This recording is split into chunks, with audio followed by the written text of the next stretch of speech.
반갑습니다.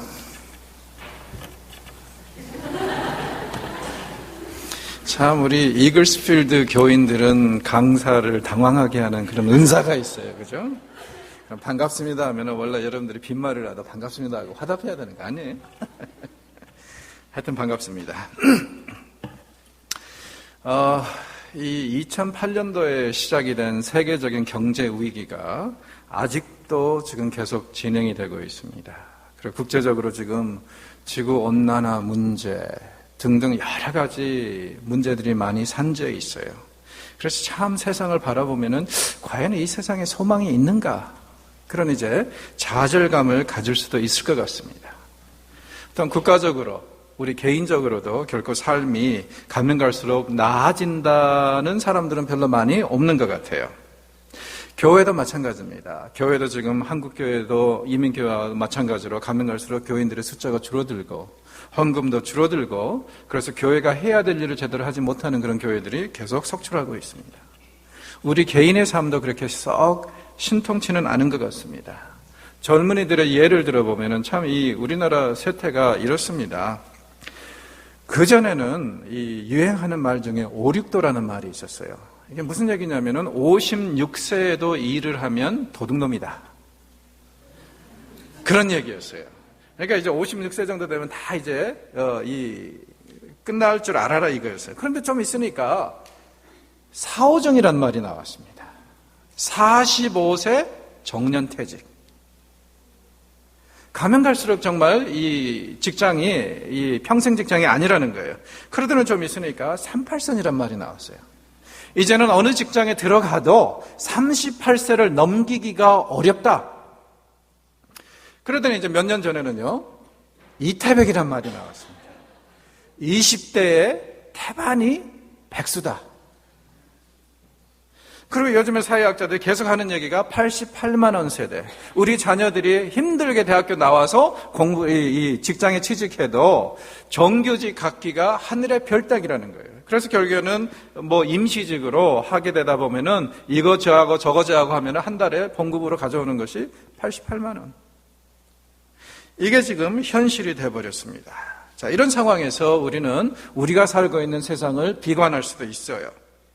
그리고 그냥 모든 것을 체념하고 그냥 물 흘러가듯이 그냥 거기에 흡수돼서 흘러갈 수도 있습니다.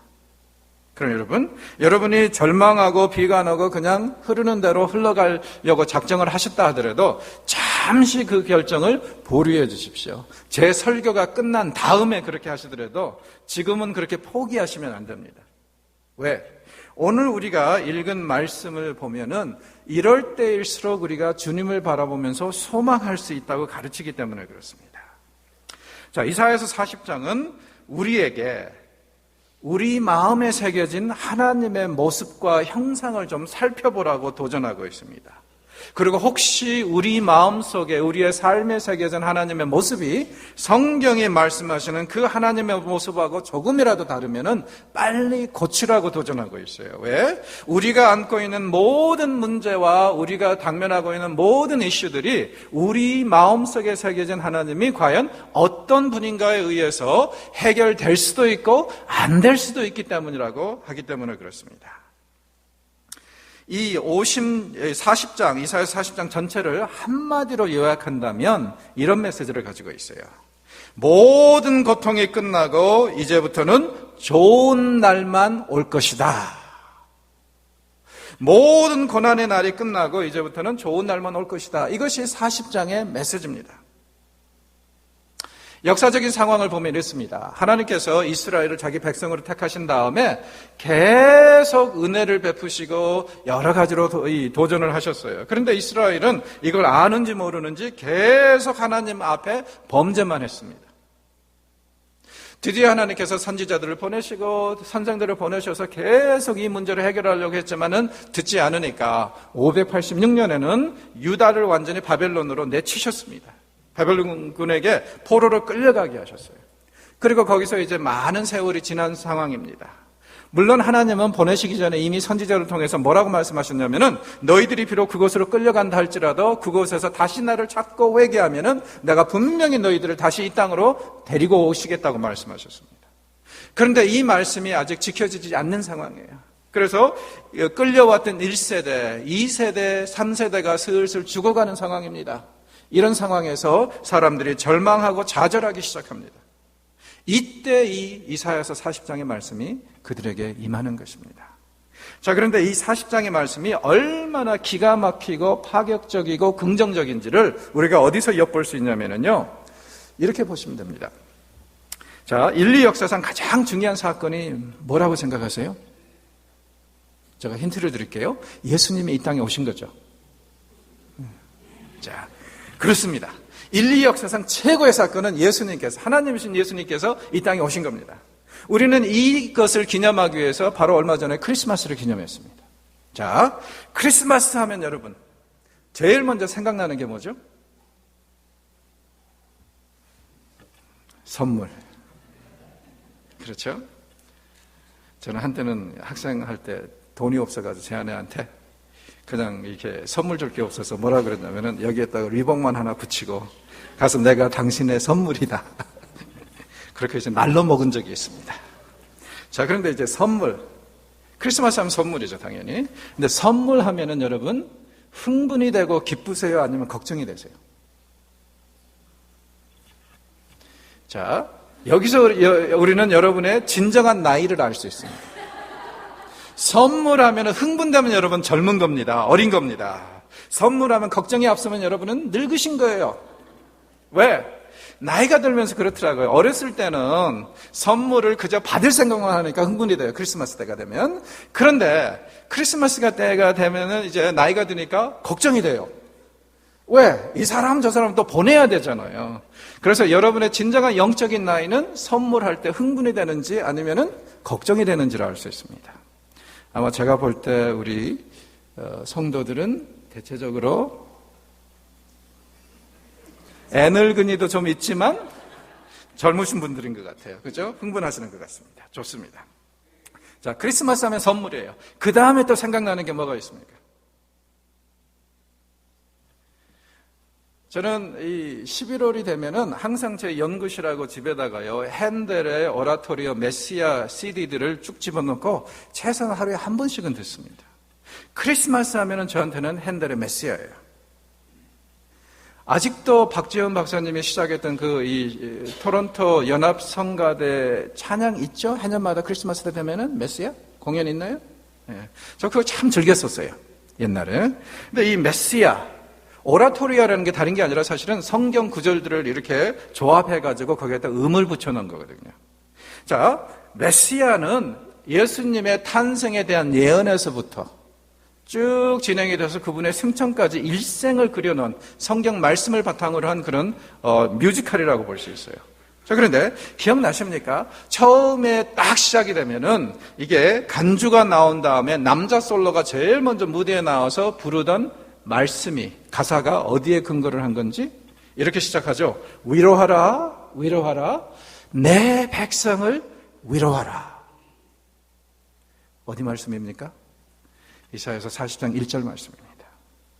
그러니까 이 오라토리아 작사를 맡았던 분이 인류 최고의 파격적인 뉴스를 선언할 때 어떤 성경 구절을 쓸까 고민하고 기도하다가 결정한 게 이사야서 40장 1절이라는 거예요. 그만큼 이사야서 40장의 내용은 파격적이고 복음적이고 은혜스럽습니다. 도전적입니다. 긍정적입니다. 자, 이 이사야서 40장을 세부적으로 보면은 1절에서 11절은요, 해방과 귀향에 대한 기쁜 소식을 선포합니다. 그리고 12절에서 26절은요, 이 말씀, 이 좋은 소식을 믿어도 되는 신학적인 근거를 제시를 합니다. 하나님께서 말씀하셨다 이거예요.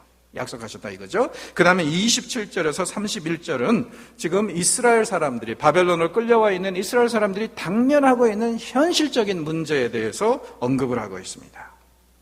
오늘은 우리는 이사야서 40장 이러한 구조 속에서 12절 이후의 말씀을 묵상하면서 하나님께서 우리에게 무엇을 말씀하시는가에 귀를 기울이고자 합니다. 자, 이 부분에서 강조되는 것이 이겁니다. 하나님이 어떤 분이신지를 알게 되면 우리의 모든 문제가 다 아무것도 아니다. 하나님이 어떤 분이신가를 우리가 깨닫게 되면 우리가 당면하고 있는 문제들이 이슈가 더 이상 안 된다는 거예요. 정말 그런가 한번 생각을 해보십시다.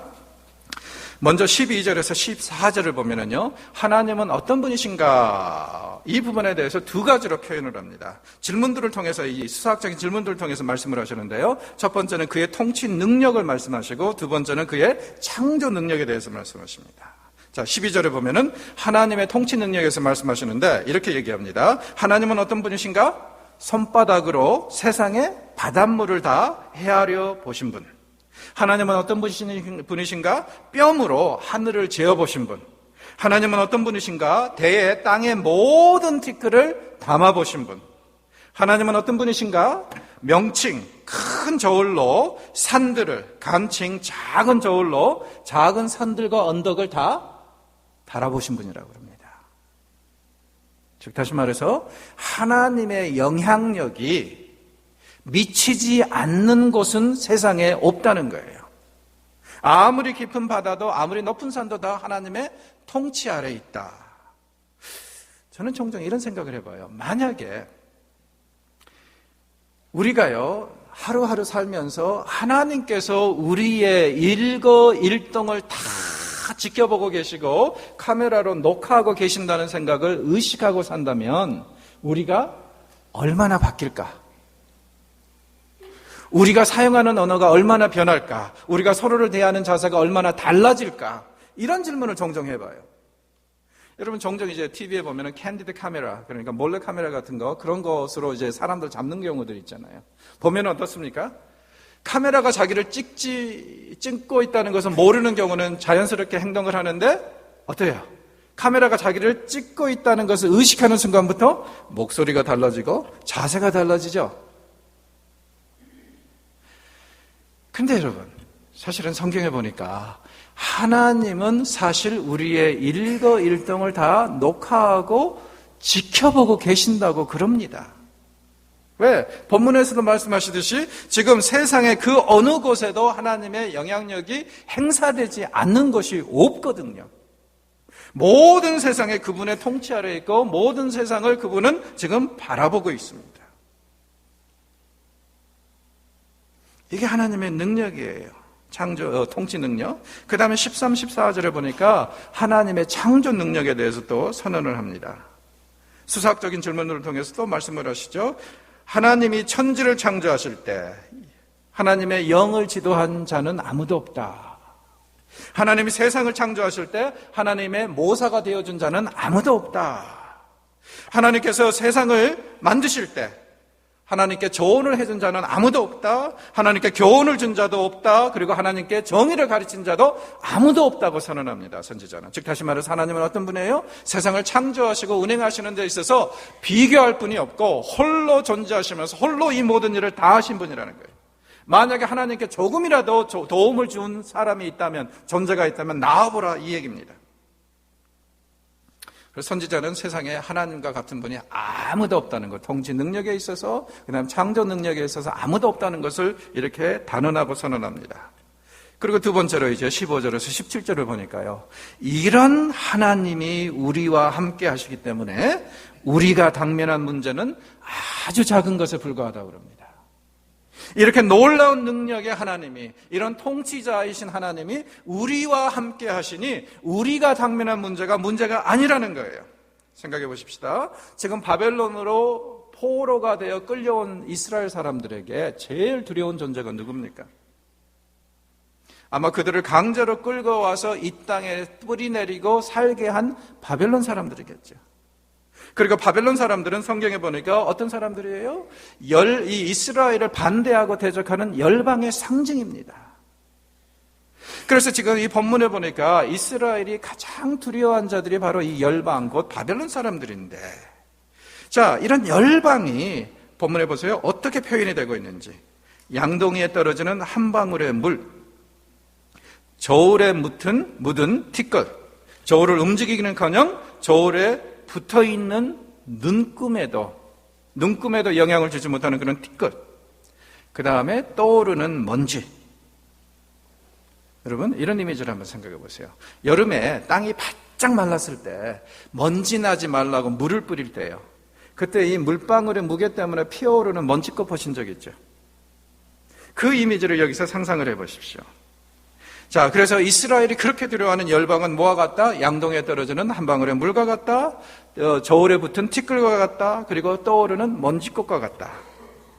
자, 그러면은 앞에서 우리가 하나님 어떤 분인가에 대해서 말씀을 받았죠. 그거하고 비교를 해보죠. 하나님 어떤 분이었냐면은 바닷물을 손바닥에 헤아려 보신 분이에요. 그런 분에게 한 방울의 물은 문제가 될까요, 안 될까요? 될 리가 없겠죠. 앞에서 뭐라 그랬냐면은 하나님은 세상의 산들을 다 저울로 달아보신 분이라고 그랬어요. 그런 분에게 저울에 붙은 티끌은 문제가 될까요, 안 될까요? 될 리가 없죠. 앞에서 하나님은요, 세상의 모든 이 티끌을 대에 담아보신 분이라고 그랬어요. 그런 분에게 본문에 보니까 피어오르는 먼지꽃은 문제가 될까요, 안 될까요? 안 되겠죠. 그렇습니다. 우리에게는 우리가 당면하고 있는 문제들이 큰 문제일 수밖에 없습니다. 그러나 세상을 창조하시고 지배하시는 하나님께 우리가 안고 있는 문제는 문제가 될까요, 안 될까요? 될 수가 없어요. 마치 그것은 바다를 손바닥에 헤아려 보신 분에게 바닷물을 한 방울의 물방울과 같이 아무런 의미가 없어요. 문제가 될 수가 없어요. 이게 선지자가 우리에게 선포하는 그런 말씀인데, 자, 중요한 것은 뭐냐면은 하나님께는 아무런 문제가 아니라면은 그분이 가장 사랑하시는 자들이 누굽니까? 여러분과 저죠? 그런 하나님의 자녀들에게 문제가 될 수 있을까요? 안 될 수 있을까요? 안 될 수도 있습니다. 왜? 언제? 우리가 하나님을 의지하면. 왜요? 아버지의 능력이 곧 자녀의 능력이 될 수 있기 때문에 그렇습니다. 그래서 우리는 연약하지만 하나님은 능력이 있으시고 우리는 그분의 자녀이기 때문에 우리가 당면한 문제가 하나님을 통해서 문제가 안 될 수도 있다는 거예요. 물론 한 가지 이제 확실한 것은 또 그런 것도 있는 것 같아요. 우리의 신앙이 자람에 따라서 문제의 사이즈가 작아진다. 저는 별명이 능력의 종입니다. 설교를 잘해서가 아닙니다. 18개월 사이에 애를 셋을 낳았어요. 생식 기능으로 왕성합니다. 제가 이제 87년도에 미국으로 유학을 가가지고 제 아내하고 같이 캠퍼스 커플로 이제 대학원 과정을 공부를 하고 있었어요. 그러는데 가서 한 1년 만에 임신을 해가지고 그냥 애들이 나오기 시작하는데 정신없이 나오더라고요. 그래서 처음에 이제 임신을 해가지고 병원에 가서 얼트라사운드를 찍어보니까 의사가 거기 이제 판독해 놓은 게 뭐냐면 at least 2. 그러면서 이제 주치의가 축하한다 그러면서 여기 보니까 at least 2라고 쓰게 돼요. 그게 at least 2가 무슨 얘기냐? 그랬더니 그 당시에는 아이들이 너무 작을 때 한 6주 정도 됐을 때 얼트라사운드를 찍어가지고요. 둘은 확실히 보이는데 그 뒤에 그림자처럼 몇 개가 더 있을지는 모른다는 거예요. 그래서 좀 더 커봐야 한다. 그때부터 연락에 기도했습니다. 둘이면 됩니다. 둘이면 됩니다. 왜냐면 우리 둘이 학교 다니면서 이제 애들 키우는 게 보통 일이 아니잖아요. 우리 아이들이 이제 쌍둥이 여자아이들이 나왔어요. 그래가지고는 이제 뭐 둘이 공부하면서 애들 보면서 정신이 없죠. 그런데 우리 소식을 듣고 한 교회 집사님이 본인이 이제 닥터 부인이신데 이제 일을 안 하시고 집에 계신 거예요. 그리고 본인도 쌍둥이 언니였어요. 그래서 이분이 저희한테 이제 저희 친구 전도서를 통해서 제안을 해온 게 수요일마다 자기 집에 애들을 데려다 놔라. 그럼 자기가 봐줄 테니까 두 사람이 좀 시간 좀 가져라. 얼마나 감사해요. 그래서 이제 우리 아이들이 그 집에 이제 가기로 됐어요. 일주일에 한 번씩 기어 다닐 때 가기 시작했습니다. 그런데 우리 아이들이 그 집만 가면은 순환당하는 존재가 하나 있었어요. 그 집에 페르시아 고양이 이렇게 사자새끼 같은 거 있죠. 이게 있는데 가기만 하면 방에 감금을 당하든지 뜰러 정원으로 쫓겨나는 거예요. 왜냐면은 우리 아이들이 이렇게 기어 다니다가 걔 얼굴만 보면은 울고 난리가 나거든요. 그래서 이제 감금을 당했어요. 저희가 이 고양이에게 되게 미안해가지고 먹을 것도 많이 사다 줬는데 하여튼 그렇게 해서 한 학기가 지나고 나서 한참 있다가 우리 아이들이 이제 걸어 다닐 때 그 집을 다시 가기로 했어요. 근데 그 집 하면은 고양이 집으로 우리 아이들이 생각을 하는 거예요. 그래서 이제 그 집 간다고 그랬더니 안 가겠대요. 왜 그랬더니 거기 무서운 고양이여서 안 가겠대요. 너무 큰 고양이야. 그래서 걱정하지 마. 아빠가 같이 가니까 고양이 뭐 문제 생기면 혼내줄 테니까 가자고 그래가지고 설득시켜서 갔어요. 그런데 리빙룸에 들어가서 딱 보니까 고양이 그대로 있어요. 더 뚱뚱해지고 더 커졌어요. 그런데 우리 애들이 딱 그 고양이를 보더니 혼란을 빚습니다. 그러면서 저한테 물어봐요. 아빠, 고양이가 왜 작아졌어? 이 아이들의 눈높이로 보셔야 됩니다. 이 문제는. 기어다닐 때는요, 그렇게 커 보였어요. 위에 있는 고양이 얼굴이. 그런데 자기네들이 걸어다니니까 이제 내려보잖아요. 작아 보이는 거예요. 그 고양이는 더 뚱뚱해졌는데. 우리가 살면서 당면하는 문제가 저는 이렇다고 생각합니다. 우리의 신앙이 어느 정도 자랐냐에 따라서 그때는 그렇게 커 보이고 우리의 숨통을 조이던 문제도 이제는 신앙이 자라면 어때요? 좀 작아 보이죠? 그런 경험 해보셨습니까? 5년, 10년 전에 정말 이 문제 때문에 고민하고 너무나도 힘이 들어서 하나님께 나 이것 때문에 죽을 것 같다고 그러면서 외치고 도와달라고 했던 그 문제가 이제 10년이 지나서 되돌아보니까 별거 아니네.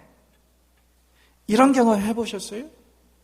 사실은 그때 심각한 문제였어요. 그런데 이제 더 이상 큰 문제가 안 보입니다. 왜? 그만큼 여러분의 신앙이 자랐다는 얘기죠.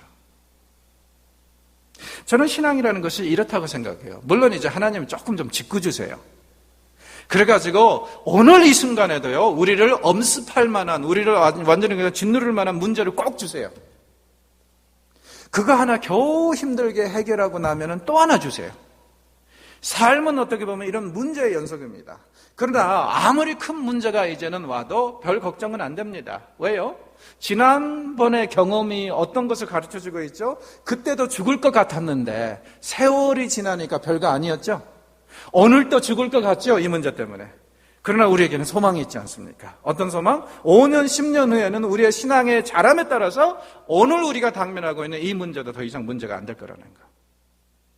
이게 신앙입니다. 그러니까 우리에게는 소망이 있는 거예요. 게다가 또 여러분 그런 경험 해보셨어요? 지난날에는 그렇게 원망스러웠는데 그 원망이 찬양과 감사로 변한 경험? 저희는 해봤어요. 제가 말씀드렸죠. 쌍둥이가 나왔어요. 그러고 나서 정확히 18개월 후에 연년생 아들이 나왔습니다. 평균 6개월에 하나. 능력에 좀 할만하죠?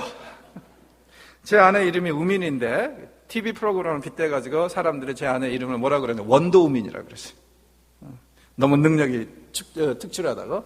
셋이 나왔어요. 그런데 이제 사실은 셋째가 임신됐을 때 제 아내가 울었어요. 왜냐면은 지금 학생 부부로서 살면서 애 치닥거리며 하면서 둘이 공부하는 것도 너무 힘든데 셋째가 나오니까 이제는 포기해야 되나 보다. 공부를. 그래서 속상해가지고 좀 울었어요. 그러면서 하나님께 하나님 어찌 이렇게 우리가 공부해야 되는데 힘든 시련과 이런 것을 주시냐고 원망했어요. 세월이 지났습니다. 제 아내가 2002년도 말에 이제 한국에서 한 5년 반 살다가 이제 아이들을 데리고 와서 제가 이 기러기 아빠를 한 5년 했는데 그때 돌아와서 이제 박사 공부를 다시 시작을 했어요. 박사 공부를 시작을 하면서 제 아내가 그런 얘기를 하더라고요. 그때는 참 하나님이 원망스러웠는데 이제 되돌아보니까 이건 하나님의 은혜고 완벽한 타이밍이다. 그래서 무슨 얘기냐. 그랬더니 아이들 셋이 예를 들어서 2년, 3년 터울로 낳더라면 자기가 사회로 돌아오고 공부를 다시 시작하는데 훨씬 더 많은 시간이 걸렸을 거라는 거예요. 그런데 1년 반 사이에 세롬이 지나가니까 자기가 사회로 훨씬 빨리 돌아올 수 있었고 공부를 할 수 있는 여건이 마련이 됐다는 거예요. 그러면서 그때는 그렇게 원망스러웠는데 이제는 하나님께 정말 감사드리고 찬양을 드린다고 그렇게 얘기를 하더라고요. 여러분도 아마 이런 경험 한두 번 해보셨을 겁니다. 그때는 하나님 어찌 이러실 수 있냐고 그렇게 원망했지만 되돌아보니까 그게 하나님의 현명한 결정이었고 은혜였다는 것. 그래서 그 원망이 찬송으로 감사로 변하는 경험. 이런 경험 해보셨으리라고 생각해요. 여러분 이런 거 한두 번 경험하면 그 다음에는 초조해지지 않습니다. 어떤 문제가 닥쳐와도요 걱정이 안 돼요. 왜? 우리에게는 소망이 있거든요. 먼 훗날 이날을 되돌아보면은 오늘 이 순간에는 도저히 이해가 안 되는 문제지만, 도저히 용납이 안 되는 것 같지만, 그때에 가면은 이것도 하나님의 은혜였고 이것도 하나님의 이 퍼펙트 타이밍이었다는 것을 그때 비로소 받게 될 거니까요. 우리에게는 그런 것을 깨닫게 될 날이 올 거라는 그 소망이 있지 않습니까? 그러니 이겨낼 수 있는 것입니다. 자, 그렇다면은 우리가 어려움에 처했을 때 어떻게 해야 되나요? 사실 여러분, 어려운 문제에 처했을 때 여러분이 유일하게 하실 수 있는 게 뭡니까? 자, 잘 이해가 안 되면 제가 본문을 가지고 말씀드릴게요. 15절에서 17절의 구절을 한번 봅시다. 15절에 보니까 이스라엘이 그렇게 두려워하는 문제가 열방이 한 방울의 물과 같고 피어오르는 먼지꽃 같다고 그랬어요. 17절에 보면은 똑같은 메시지를 다른 말로 바꿔서 말씀을 하십니다. 즉 다시 말해서 15절과 17절은 하나의 괄호가 돼서 16절을 감싸고 있어요. 그러니까 이 섹션의 핵심 메시지는 16절에 가 있는데 16절의 내용이 뭡니까? 갑자기 엉뚱한 소리를 하는 것 같죠? 레바논의 짐승은 번제 소용에도 부족하겠고 그 삼림은 그 화목 소용에도 부족할 것이다. 갑자기 아무 이 본문하고 상관없는 얘기하는 것 같은데 사실은 여기에 핵심이 가 있습니다. 레바논 하면은 그 당시에 가장 울창한 숲을 자랑했어요. 그 안에 얼마나 많은 나무가 있을 겁니까? 저자가 뭐라 그래요? 이 많은 나무를 장작개비로 패서 하나님에게 번제를 드리는 그 장작개비로 써도 다 부족할 거라 그러죠. 그리고 그 울창한 숲 속에서 사는 짐승들을 다 잡아서 제물 삼아도 하나님께 다 이만큼 충분히 드렸다 할 정도로 제물은 안 된다고 얘기를 합니다. 즉 다시 말해서 하나님은 얼마나 위대하신 분이냐면 우리가 드릴 수 있는 최고의 예배와 경배를 초월하시는 분이라는 거예요. 그만큼 위대하신 분입니다. 그만큼 능력이 있으신 분이에요. 그럼 여러분이 위기에 처했을 때, 문제거리가 생겼을 때 여러분이 하실 수 있는 유일한 거, 선지자는 뭐라고 합니까? 그분을 찬양하라고 합니다. 그분을 예배하라고 합니다. 그분을 경배하라고 합니다. 사실 우리가 역경 속에서 할 수 있는 일이 뭐가 있습니까? 문제를 해결하기 위해서 할 수 있는 것이 얼마나 됩니까? 별로 없어요. 그런데 이런 상황에서 하나님을 경배하고 찬양하고, 왜? 그분에게, 우리에게는 큰 문제지만 그분에게는 아무것도 아니기 때문에 그분을 예배하고 찬양하고 경배하면은 이 문제들이 다 하나님의 능력에 의해서 해결이 되기 때문에 그렇습니다. 그래서 선지자는요, 지금 분명히 우리에게 얘기하고 있어요. 너희들이 위기를 맞았느냐, 문제가 있느냐, 어떻게 하라고요? 그분을 찬양하라. 그분은 아무리 우리가 찬양하고 경배해도 결코 충분히 했다고 할 수 없는 그런 위대한 분이다. 이렇게 얘기를 하고 있습니다. 세 번째로 이제 18절에 26절에 보니까 이런 하나님이 우리 하나님인데 이런 하나님을 너희들이 누구에게 비교하겠느냐? 우상에게 비교하겠느냐? 뭐에게 비교하느냐? 아니라는 거예요.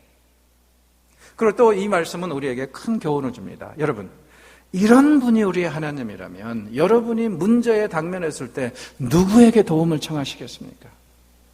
가슴에 손을 얹고 반성해 보세요. 여러분이 문제가 생긴다. 제일 먼저 누구를 찾아갑니까?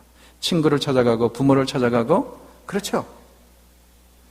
그 다음에 하시고, 제일 먼저 하셔야 될 것은요, 여러분을 가장 확실하게 능력 있게 도와주실 수 있는 그분을 바라보셔야 됩니다.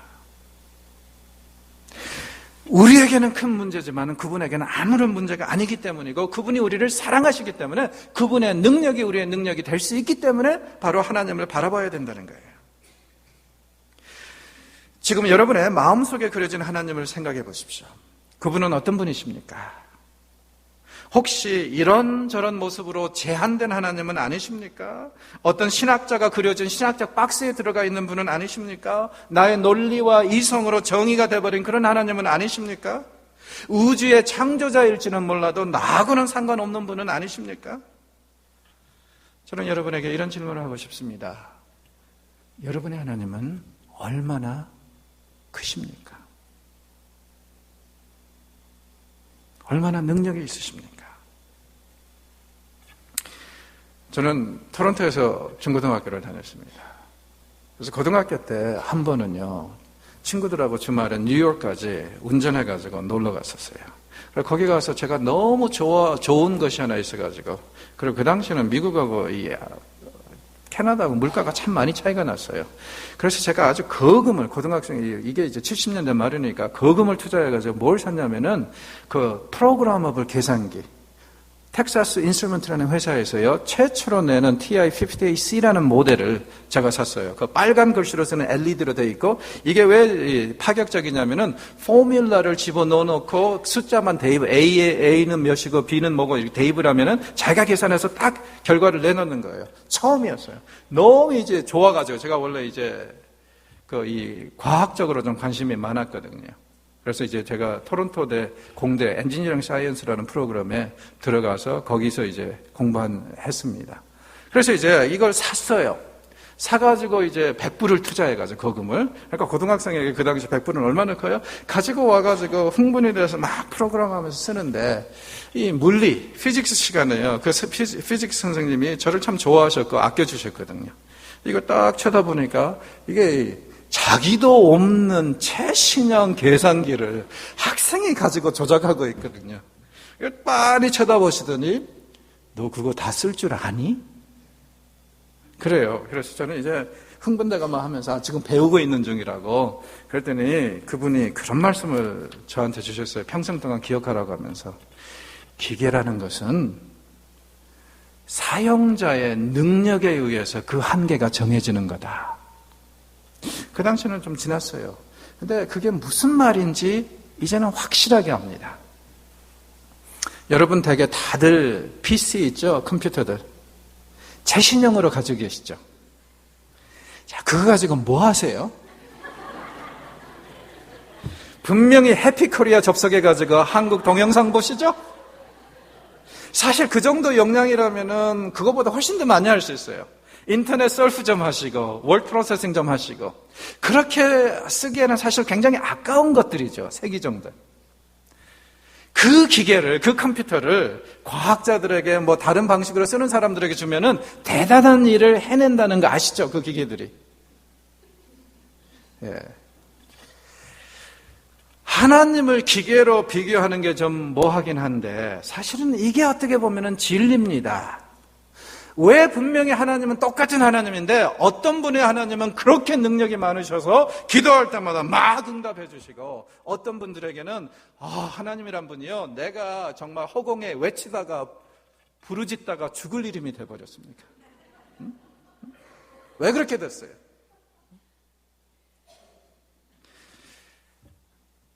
아마 제 생각에는 우리에게 문제가 있지 하나님에게 문제가 있는 것은 아닌 것 같습니다. 우리가 얼마나 그 하나님의 능력을 잘 활용하느냐 여기에 의해서 결정이 되는 것이지 우리 하나님의 무능해서가 아니라는 거예요. 자, 이렇게 선지자는 외치고 있습니다. 그러나 절망에서 그래도 헤어나지 못하는 이스라엘의 백성들의 얘기가 오늘 우리가 읽은 28절에서 31절에 나와 있습니다. 한마디로 요약하면 이들이 이렇게 얘기를 하고 있어요. 하나님은 창조주이실지 몰라도 세상의 통치자이실지 몰라도 나의 신음에는 상관 안 하시는 분이시다.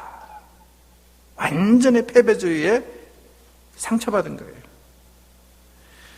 하나님이 천지를 창조하시고 세상을 다스리시는 능력이 있는 하나님이지만 나하고는 상관없는 분이다.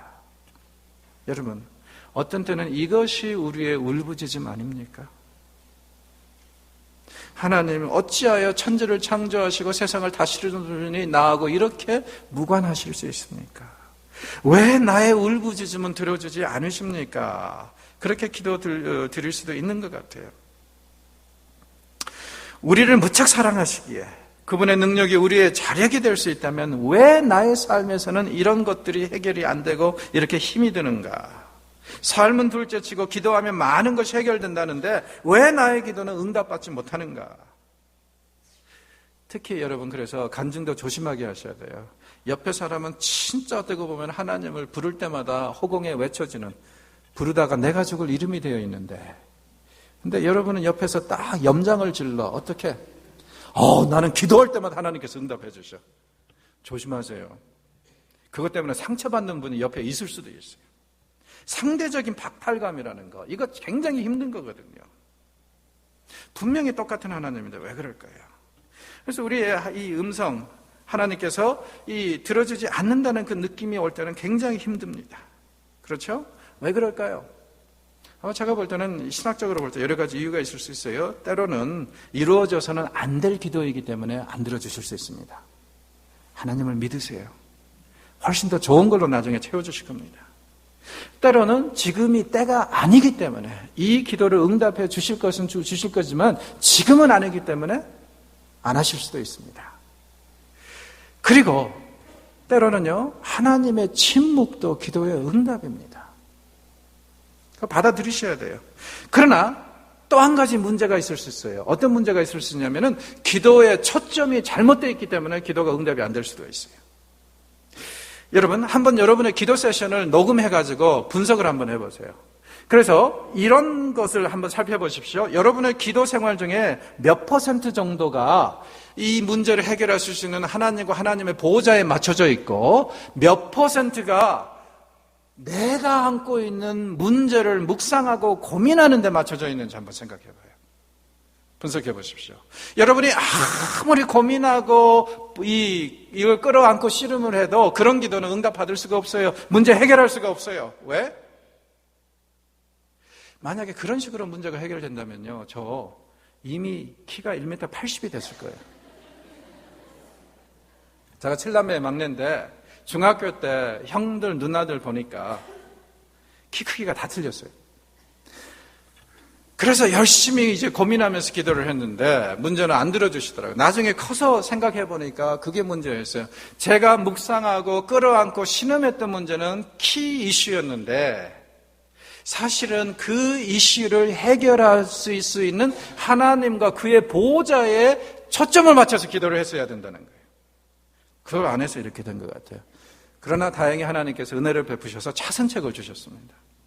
제가 2세를 위해서 중학교 때부터 기도를 시작을 했거든요. 2세를 위해서 제가 희생할 테니까 큰 아내를 주십시오. 제 영빨이 좀 괜찮습니다. 제 아내가 1m 74예요.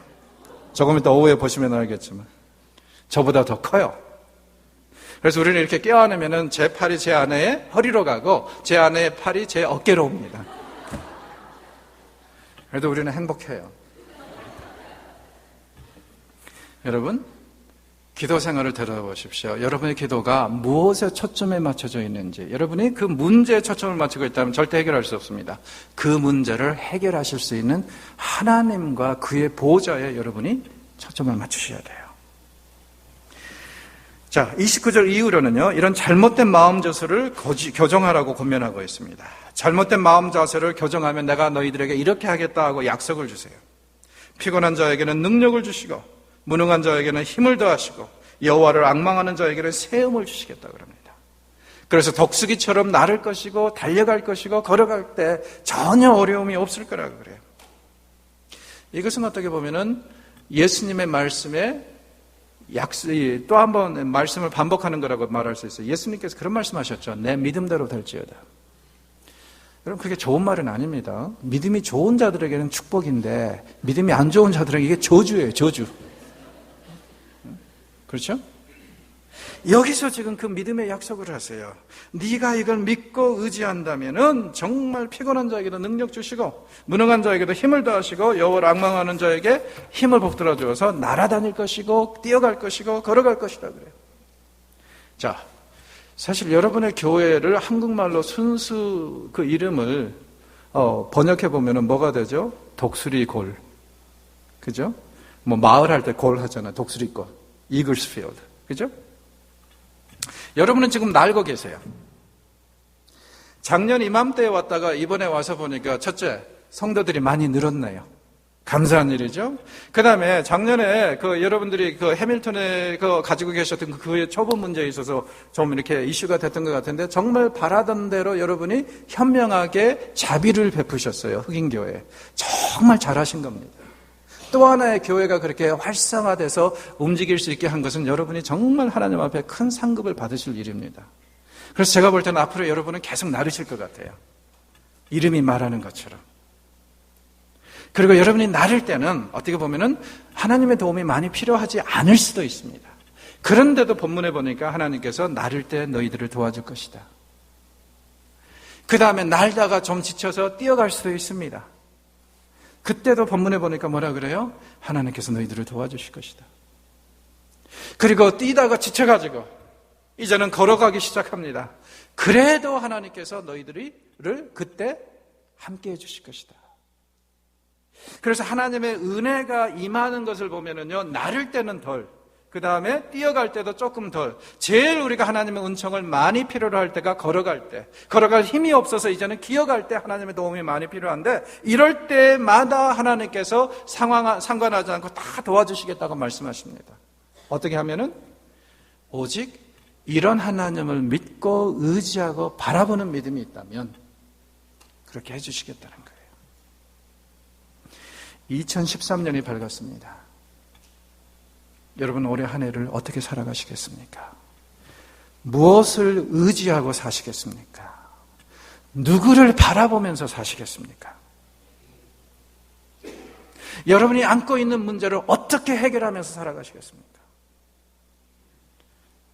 성경 말씀은 우리에게 도전합니다. 오직 주님만 바라보라.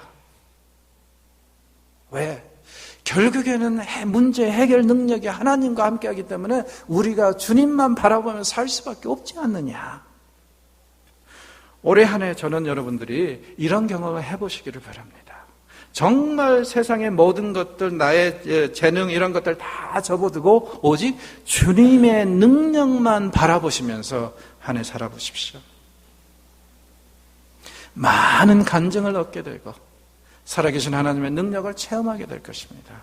이것이야말로 진정한 신앙이고 우리의 믿음 아니겠습니까? 올해 한 해 오직 주님만 바라보십시오. 그리고 하나님께서 하시는 일을 지켜봐 보십시오.